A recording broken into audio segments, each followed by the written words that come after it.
ماں کی ناراضگی موت کو دشوار بنا دیتی ہے۔ اسی بات کے حوالے سے نبی پاک صلی اللہ علیہ وآلہ وسلم کا ایک واقعہ آپ کی نظر کرتا ہوں۔ ایک شخص پر وقت نزاع طاری تھا، جان نکلنے کو تھی، لیکن سکرات الموت کے اس عالم میں بھی وہ مر نہیں پا رہا تھا۔ رسول پاک صلی اللہ علیہ وآلہ وسلم کا زمانہ تھا۔ آپ کو بلوایا گیا، آپ اس کے سرہانے پہنچے۔ نبی پاک نے اس شخص کو آواز دی۔ آپ نے فرمایا، اس وقت تمہیں کیا دکھائی دے رہا ہے؟ اس شخص نے کہا، یا رسول اللہ، اس وقت میرے سامنے دو ڈرونے شخص کھڑے ہیں۔ آپ صلی اللہ علیہ وآلہ وسلم نے فرمایا، کیا اس جوان کی ماں زندہ ہے؟ لوگوں نے بتایا کہ جی ہاں، اس کی ماں زندہ ہے۔ آپ نے فرمایا، اسے یہاں لے آؤ۔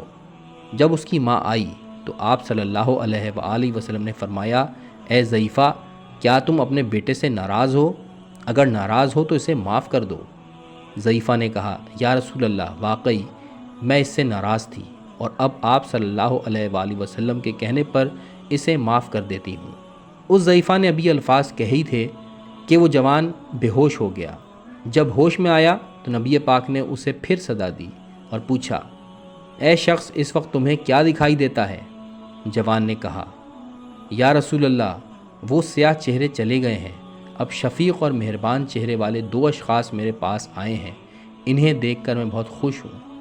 یہ کہہ کر اس شخص کی روح پرواز کر گئی اور وہ سکون کی موت سو گیا۔ اللہ اکبر۔